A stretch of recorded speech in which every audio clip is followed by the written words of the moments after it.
నమస్తే. మాజీ మంత్రి, రాజకీయంలో సుదీర్ఘ అనుభవం ఉన్న ముద్రగడ పద్మనాభము వైసీపీ నేత. ఈయన మరణించడం నిజంగానే పార్టీకి తీరని లోటుగా భావిస్తూ ఉన్నారు. అయితే ఎందుకు మరణించారు? ఎటువంటి అనారోగ్యం కారణాల వలన లేదా ఇంకేమైనా ఇతర కారణాల? అలాగే ఆయన అసలు మొదటి నుంచి కూడా ఆయన ప్రస్థానం ఎలా నడిచింది? సో ఇదంతా మనం మాట్లాడదాం. మనతో పాటు సీనియర్ జర్నలిస్ట్ దాము బాలాజీ గారు ఉన్నారు. సార్ నమస్తే. సార్ నిజంగానంటే ఒక సీనియర్ నేత, అలాగే మనం చూసాము వాళ్ళ డాటర్ కూడా వేరే పార్టీలోకి వెళ్ళడం, అవి కొంచెం విభేదాలు కూడా చూసాం. అసలు యాక్చువల్ గాను మనం తీసుకుంటే పద్మనాభం గారి యొక్క లైఫ్ ఎట్లా నడిచింది రాజకీయాల్లో, ఆయన అనుభవాల గురించి? ముద్రగడ పద్మనాభం లేదా ముద్రగడ పద్మనాభ రెడ్డి, ఎందుకంటే ఆయన పేరు మార్చుకున్నాడు. సో ఆయన జర్నీ నిజానికి ఒక రేర్ జర్నీ అని చెప్పచ్చు. అందరూ ఇలాంటి జర్నీ చేసి ఉండరు. సో ముఖ్యంగా కాపు నాయకుడుగానే ఆయన చివరి వరకు కూడా పనిచేశాడు. అంటే ఇతర కులాలకు కూడా ఆయన చాలా సహాయాలు చేసినప్పటికీ కూడా బేసిక్ గా ఆయన క్యారెక్టర్ వచ్చి, దేశంలో అన్ని చేంజ్ అయ్యాయి, మీ నగలు కూడా చేంజ్ చేయండి. మీ పాత నగకు గ్రాముకి 150 రూపాయలు ఎక్స్ట్రా పొంది కొత్త నగలు తీసుకోండి. అదే తక్కువ తరుగుకు మీ లలితలో మాత్రమే. కాపు నాయకుడిగానే ఉన్నాడు. కాపు టైగర్ అని కూడా ఆయనకు బిరుదిచ్చాడు. వంగవీటి మోహన్ రంగ తర్వాత బలంగా కాపు వాయిస్ వినిపించి నా వ్యక్తి ఈయనే అని చెప్పచ్చు. అయితే ఆయన 4 సార్లు ఎమ్మెల్యేగా గెలిచాడు, ఒకసారి ఎంపీగా గెలిచాడు, 2 సార్లు క్యాబినెట్ మినిస్టర్గా ఎన్టీఆర్ క్యాబినెట్లోను, తర్వాత మరి చెన్నారెడ్డి క్యాబినెట్లోను పనిచేశాడు. అనేక పార్టీలు మారాడు. చివరికి అంటే జనతా పార్టీతో మొదలైన ఆయన ప్రస్థానం 78లో చివరికి వైసీపీలో ఎండ్ అయింది. చివరిలో ఆయన చాలా బాధలు అనుభవించాడని చెప్పచ్చు. ఇలాగ పొలిటికల్గా కావచ్చు, అంటే ప్రజల్లో ఆయనకి మద్దతు పోయింది. ఇంట్లో కూడా గొడవలు, కూతురు రెబల్గా మారిపోయింది. సో ఇలాగా ఆయన ఇంట బయట అనేక సమస్యల్ని, మానసికంగా ఎంతో క్షోభని అనుభవించినట్టుగా మనకు తెలుస్తుంది. చివరిలో ఆయన లంగ్ ఇష్యూస్తో బాధపడుతూ ఇక్కడ సింధు హాస్పిటల్లో ఎప్పటి నుంచో ట్రీట్మెంట్ తీసుకుంటున్నాడు. అప్పుడు కూడా ఆయన మనశ్శాంతి లేకుండా కూతురు జగన్ ఇతనికి ఏమి చేయట్లేదు, మా నాన్నను వాడుకొని వదిలేశారు అని చెప్పినప్పుడు కూడా ఆయన మళ్ళీ మీడియా ముందుకు వచ్చి కూతురికి యాంటీగానే ఇచ్చి, నేను చనిపోయినా కూడా కూతుర్ని నన్ను చూడడానికి రానివ్వకండి అని తన అభిమానులకి చెప్పాడు. సో ఆయన జర్నీలో ఒక సినిమాటిక్, అంటే సినిమా తీయగలిగిన క్యారెక్టర్ అయింది. ఒక సినిమాటిక్ టర్న్స్ అండ్ ట్విస్ట్లు ఉన్నాయి, అప్స్ అండ్ డౌన్స్ ఉన్నాయి. సో ఆయనది బ్రీఫ్గా బయోగ్రఫీ చెప్పుకున్నాం. సో ఈయన జనవరి 22, 1953లో పుట్టాడు. ఇప్పుడు ఆయన చనిపోయిన నాటికి 73 ఏళ్ళు. సో వాళ్ళ నాన్న వీరరాఘవరావు మున్సిప్ ఆయన. ఆ తర్వాత ఆయన పత్తిపాడు నియోజకవర్గం నుంచి 1962, 67 ఆ ప్రాంతంలో 2 సార్లు ఇండిపెండెంట్ ఎమ్మెల్యేగా గెలిచాడు. సో చిన్నప్పటి నుంచి ఆ రాజకీయ వాతావరణంలో పెరిగాడు. కిర్లంపూడి వెల్ది, ఉమ్మడి తూర్పుగోదావరి జిల్లా. సో దాని తర్వాత ఆయన చదువుకున్న తర్వాత 1978లో 25 ఏళ్ల వయసులో జనతా పార్టీ ప్రత్తిపాడు నియోజకవర్గం ఉంది, జనతా పార్టీలో పోటీ చేసి ఆయన గెలిచాడు. ఆ తర్వాత ఎన్టీఆర్ పార్టీ పెట్టాడు 82లో, 83 ఎలక్షన్లో, తర్వాత 85 మళ్ళీ అక్కడ ఎలక్షన్లు వచ్చినప్పుడు 2 సార్లు కూడా ప్రతిపాడు నియోజకవర్గం నుంచి ఎన్టీఆర్ అంటే తెలుగుదేశం పార్టీ నుంచి పోటీ చేసి గెలుపొందాడు. ఆ తర్వాత ఎన్టీఆర్ క్యాబినెట్లో మంత్రిగా కూడా చేశాడు. బట్ ఆయన నేచర్ తిరుగుబాటు నేచర్, ఆయన స్వభావం రెబల్ నేచరు. అలాగే ఎన్టీఆర్తో ఆయనకి పొసగకుండా బయటకు వచ్చి ఆయన ప్రజారక్షణ సమితి అని ఒక పార్టీ పెట్టాడు. ఆ తర్వాత దాంట్లో కూడా ఎక్కువ రోజులు ఉండకుండా దాని తర్వాత తెలుగునాడు పార్టీ అని పెట్టాడు. ఈయన తర్వాత కేఈ కృష్ణమూర్తి, జానారెడ్డి వీళ్ళు కలిసి ఈ పార్టీ పెట్టారు. దాని తర్వాత ఆయన అక్కడ నుంచి మళ్ళీ పొలిటికల్ పార్టీని మారుస్తూ వచ్చాడు. ఇందాక చెప్పినట్టుగా ముందు జనతా పార్టీ, దాని తర్వాత 78 నుంచి 82 వరకు జనతా పార్టీ, దాని తర్వాత టీడీపీ 1989 నుంచి 95 వరకు, 95 నుంచి 99 వరకు బీజేపీ, మళ్ళీ 99 నుంచి టీడీపీ. దాని తర్వాత కొద్ది రోజులు ఆయన సైలెంట్గా ఉండిపోయాడు. దాని తర్వాత మళ్ళీ చివరిలో వైసీపీలో చేరాడు. ఇది ఆయన రాజకీయ ప్రస్థానం.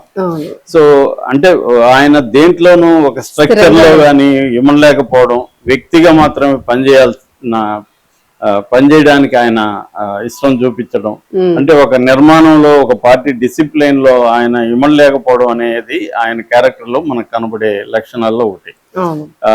సో ఇక ఆయన గురించి ప్రధానంగా ఆయన ఏం చేశాడని చెప్పుకోవాలంటే 89లో వంగవీటి రంగా చనిపోయిన తర్వాత 7 రోజులు నిరాహార దీక్ష చేశాడు. అది అప్పట్లో చాలా ఇదైంది. ఎందుకంటే మనకు తెలుసు రంగా చనిపోయిన తర్వాత అల్లర్లు రాష్ట్రం అంతా, తూర్పుగోదావరి కాపులు ఎక్కువ ఉన్న చోటంతా కూడా పెద్ద అల్లర్లు వచ్చాయి. ఆ సమయంలో ఈయన దానంతా కంట్రోల్ చేస్తూ తను నిరాహార దీక్షకి కూర్చోవడం అనేది అప్పట్లో పెద్ద సంచలనంగా మారింది. దాని తర్వాత 90లో కాపుల్ని బీసీలుగా పరిగణించాలని ఆమరణ నిరాహార దీక్ష చేశాడు. దాని తర్వాత 2005లో అది డ్రామాటిక్ గా ఉంటది, 9 రోజులు చేశాడు. పాలమూరు ప్రాజెక్టు కోసం, తర్వాత పుష్కర్ ప్రాజెక్ట్ కోసం, ఈ 2 ప్రాజెక్టుల కోసం చేసినప్పుడు అప్పట్లో ఒక ఫోటో నాకు కూడా బాగా గుర్తుంది. ఒకటి ఏంటంటే గన్ ఇలా పెట్టుకున్నాడు, ఒక తుపాకీ పక్కన పెట్టుకొని ఆయన నిరాహార దీక్ష చేశాడు అనమాట. సో అంటే నేను చనిపోవడానికి రెడీ అని. అప్పట్లో అది బాగా వైరల్ అయింది ఆ ఫోటో. దాని తర్వాత ఆయనది అన్నిటికంటే వివాదాస్పదమైన ఉద్యమం ఏదైనా చెప్పాలంటే 2016 జనవరి 31న చేసిన ఉద్యమం కాపు ఐక్య గర్జన పేరుతో ఆయన చేశాడు. రత్నాచల్ ఎక్స్ప్రెస్ ని తగలబెట్టారు. ఆ తర్వాత పోలీస్ స్టేషన్ మీదకి దాడికి వెళ్ళారు. అప్పట్లో అది పెద్ద ఇది, 100 మంది చనిపోవాల్సింది, అది లక్కీగా బతికారు అనమాట ఆ ప్రమాదంలో. అప్పుడు 60 కేసులు చంద్రబాబు ప్రభుత్వం ఈయన మీద 60 కేసులు పెట్టింది. ఎందుకంటే ఇందులో డిమాండ్ ఏంటంటే చంద్రబాబు 2014లో హామీలు ఇచ్చాడు. అంటే ఒకటి కాపు కమిషన్ పెట్టి కార్పొరేషన్ పెట్టి 1000 కోట్లు కేటాయిస్తానని, అట్లాగే బీసీలో చేరుస్తానని. ఈ 2 డిమాండ్లు నెరవేర్చలేదని చెప్పి ఆయన చేశాడు. చివరికి చంద్రబాబు హామీ ఇవ్వడంతో అది విరమించుకున్నారు. ఈ కేసులు కూడా తర్వాత ఎప్పుడో 2023లో ఈయన కేసుల్ని తీయించడానికి కూడా పోరాడాడు. ఎందుకంటే కాపు యువకుల మీద చాలా మంది మీద కేసులు పెట్టారు.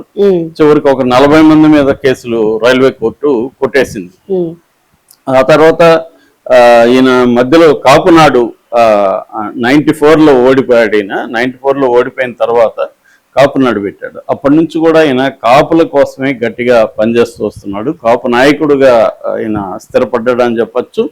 సో చివరిలో ఆయన వైసీపీలో చేరినప్పుడు నిజానికి కళ్యాణ్ వచ్చిన తర్వాత అప్పటికే ఆయన సైలెంట్, 2010 నుంచే ఆయన కొంత సైలెంట్ అయ్యాడు. మధ్యలో భార్యతో కలిసి పద్మావతి ఆమెతో కలిసి కూడా కొంత నిరాహార దీక్షలు అవి చేస్తూ వచ్చాడు. కానీ బట్ ఆయన మీద అనేక దాడులు జరగడం ఇవన్నీ కూడా ఆయన్ని నిరుత్సాహపరిచాయి.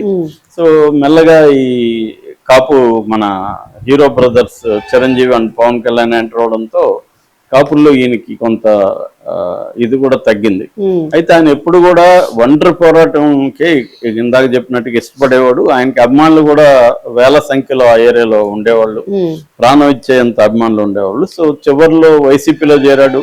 పిఠాపురంలో పవన్ కళ్యాణ్ని ఓడించకపోతే నేను పేరు మార్చుకుంటా, రెడ్డి మార్చుకుంటున్నా అన్నాడు. అది ఓడించలేకపోయాడు. దాంతో ఆయన గెజెట్ ద్వారా రెడ్డి అని పేరు మార్చుకుని దాన్ని కూడా అనౌన్స్ చేశాడు. అప్పుడు చాలా మంది ఆయన ఎగతాళి చేశారు కూడా. సో ఎందుకంటే తెలుగుదేశం మీడియా కావచ్చు, ఇట్లా జనసేన వాళ్ళు కావచ్చు బాగా ఆయన ఎగతాళి చేశారు. దాని తర్వాత ఆయనకి మామూలుగా సన్ స్ట్రోక్ అంటారు కదా, ఈయనకి డాటర్ స్ట్రోక్. సో మనకి ఇక్కడ కేసీఆర్, అక్కడ సిస్టర్ స్ట్రోక్ జగన్ కి, అలాగే ఈయనకి డాటర్ స్ట్రోక్. ఈయనకి యాక్చువల్ 3 పిల్లలు, భారతి, క్రాంతి, గిరిబాబు. సో ఈ క్రాంతి అనే అమ్మాయి జనసేనలో చేరి ఈయనకి యాంటీగా మారింది. దాని తర్వాత పదే ఈయనకి యాంటీగా మాట్లాడడం, దాంతో ఆయన బాగా నొచ్చుకున్నాడు. చివరిలో కూడా ఆ అమ్మాయి జగన్ని తనేమి చూడలేదన్నప్పుడు కూడా అతను రంగంలోకి వచ్చి నేను నా భార్య మీ ఇంటికి వస్తే మీరు తలుపులు వేసేస్తారు, ఇంట్లోకి కూడా రానేలేదు, చివరికి మేము ఫ్రెండ్ ఇంట్లో పడుకోవాల్సి వచ్చింది ఒక వారం రోజులు హాస్పిటల్కి వస్తే, నువ్వా నన్ను చూడలేదని మాట్లాడుతున్నావు అని కూడా ఆయన తీవ్రంగా మాట్లాడాడు. సో అలాగా చివరిలో ఆయన బాగా మానసికంగా కూడా క్షోభకు గురయ్యాడు. అయితే చనిపోయాడు. ఓవరాల్గా తీసుకుంటే ఆయన ఆల్వేస్ రూరల్గా అంటే ఒక నాయకుడు కంటే కూడా ఉన్నారు అన్నమాట. అవును. పార్టీలు కూడా సొంత పార్టీలు కూడా అన్ని పార్టీల్లో కూడా రెబల్ గానే ఆయన పనిచేశాడు. అలాగే ఒక అడ్మినిస్ట్రేటర్ గా కంటే కూడా అజిటేటర్ గానే ఆయన ఉన్నాడు. ఓవరాల్ గా ఆయన కాపు సింబల్ అని చెప్పొచ్చు. ఆయన ఎప్పుడు కూడా దాని ఏమంటారు, ఒక స్థాయి దాటి నాయకత్వంలోకి ఎదగలేదు. అంటే ఆ లక్షణాలు లేవు ఆయనకి.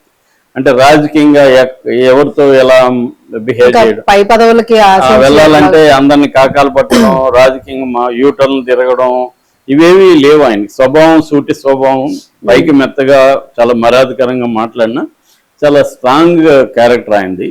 సో ముక్కుసూటి తనము, ఓపెన్ గా మాట్లాడేయడము, సో ఇలాంటి లక్షణాలు ఆయనకి ప్లస్ అయినాయి, మైనస్ కూడా అయినాయి. ఆయన ఆ మధ్య కూడా జర్నలిస్టులు మీ ముక్కుసూటితనం మీకు నెగిటివ్ అయిందా అంటే లేదు, నేను పాజిటివ్ గానే ఫీల్ అవుతున్నానని చెప్పాడు. అంటే ఆయన ఎప్పుడు తన క్యారెక్టర్ పట్ల తను ఎప్పుడు పశ్చాత్తాపం పడడం, రిగ్రెట్ అవడం అనేది జరగలేదు. సో ఓవరాల్ గా జీవితాంతం ఆయన ఒక రెబల్ గా ఉంటూ ఆయన అనేక ఇన్నోవేటివ్ మెథడ్స్ ఆయనకి ఉండేవి పైపుల్ని ఆర్గనైజ్ చేయడంలో. అంటే ప్రజల మనిషిగా ఉంటూ ప్రజలకు అందుబాటులో ఉంటూ, అంటే ఆయన ఒక ఇంటర్వ్యూలో చెప్పాడు, మీరు ఎందుకు ఎప్పుడు చూసినా మీ ఇంట్లో ఉప్మానే పెడతారు అంటే, ఒకప్పుడు ఫోన్లో ఏం లేదు కదా, చెప్పి చేయకుండా 100 మంది వచ్చేవాళ్ళు మా ఇంటికి, వాళ్ళకి ఇమ్మీడియట్ గా అక్కడ పెట్టడానికి వేరే ఉండేది కాదు, అందుకని ఎప్పుడు నీళ్లు మరుగుతూ ఉండేవి, ఎవరిని వచ్చినప్పుడు దాంట్లో నూకలేసి ఇది రవ్వ వేసి ఉప్మా చేసి పెట్టేసేవాళ్ళం.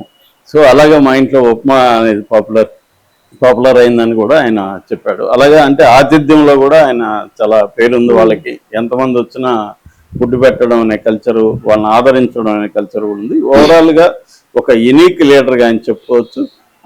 ఆ స్థాయిలో ఉన్న వ్యక్తికి తగినట్టే ఆంధ్రప్రదేశ్ ప్రభుత్వం, ముఖ్యంగా పవన్ కళ్యాణ్, చంద్రబాబు మాట్లాడుకొని ఆయనకు అధికారిక లాంఛనాలతో అంత్యక్రియలు చేయమని కూడా ఆదేశించింది ప్రభుత్వం. అది సముచిత గౌరవంగానే మనం చెప్పుకోవచ్చు. ఏదేమైనా ఆయన ముద్ర